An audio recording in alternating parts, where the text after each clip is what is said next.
पूर्व रक्षा मंत्री A K. Antony की पत्नी एलिजाबेथ के एक वीडियो ने केरल में कांग्रेस की धड़कनें बढ़ा दी हैं।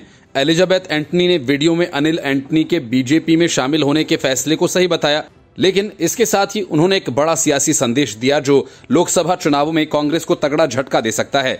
एलिजाबेथ एंटनी ने कहा कि मदर मेरी ने बीजेपी के खिलाफ नफरत को खत्म कर दिया।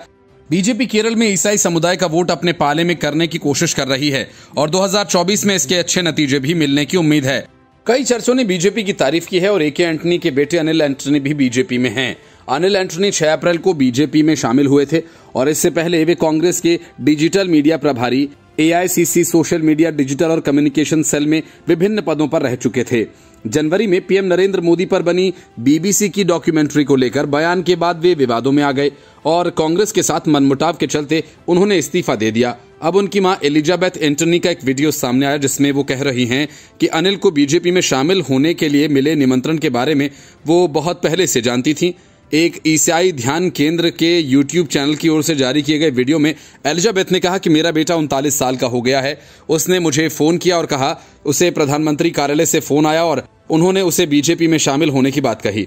उन्होंने बताया कि बेटे के अच्छे भविष्य के लिए उन्होंने बहुत प्रार्थना की थी। एलिजाबेथ ने कहा वो और उनका परिवार कांग्रेस पार्टी में विश्वास करता है, लेकिन उनके बेटे ने उनसे कहा अगर वो बीजेपी में शामिल होंगे तो उन्हें अच्छे अवसर मिलेंगे। उन्होंने ये भी स्वीकार किया बेटे के बीजेपी में शामिल होने पर ए.के. एंटनी को झटका लगा था। उन्हें टीवी के जरिए इसका पता चला था। हालांकि बाद में ए.के. एंटनी ने बेटे के फैसले को स्वीकार किया और घर में राजनीति को लेकर कोई चर्चा नहीं करेंगे कहा। अनिल एंटनी ईसाई समुदाय से हैं और केरल ईसाई बाहुल्य राज्यों में शामिल है। केरल में चुनाव में जीत के लिए ईसाई समुदाय के वोट बैंक की अहम भूमिका रहती है। अनिल एंटनी भले ही राजनीति में बड़े नेता न हों, लेकिन कांग्रेस के वरिष्ठ नेता ए.के. एंटनी का बेटा होने के नाते उनका सियासी कद काफी बढ़ जाता है। बीजेपी में उनकी एंट्री पार्टी के लिए काफी महत्वपूर्ण मानी जा रही है, क्योंकि पार्टी यहां लंबे समय से राजनीतिक जमीन तलाशने में जुटी हुई है।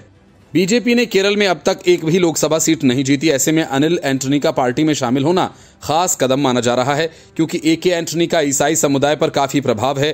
केरल में भी उनका अच्छा खासा वोट बैंक है। तो अब जब एंटनी बीजेपी का हिस्सा हैं, तो पार्टी यहां अपने वोट बैंक को बढ़ाने की पूरी कोशिश करेगी। जनवरी 2023 में गुजरात दंगों को लेकर पीएम नरेंद्र मोदी पर BBC ने एक डॉक्यूमेंट्री बनाई थी जिसका नाम द इंडिया मोदी क्वेश्चन था। डॉक्यूमेंट्री को देश में बैन कर दिया गया था। इसे लेकर अनिल ने BBC की आलोचना भी की थी, जिसे लेकर सियासी माहौल गर्मा गया था। उन्होंने कहा था कि ब्रिटिश ब्रॉडकास्टर के विचारों को भारतीय संस्थानों के ऊपर रखना देश की संप्रभुता को कमजोर करेगा। अनिल एंटनी ने कहा था कि बीजेपी से वैचारिक मतभेद के बावजूद जो लोग ब्रिटिश ब्रॉडकास्टर के विचारों को समर्थन करते हैं वे खतरनाक मिसाल कायम कर रहे हैं। Bureau report, news of India.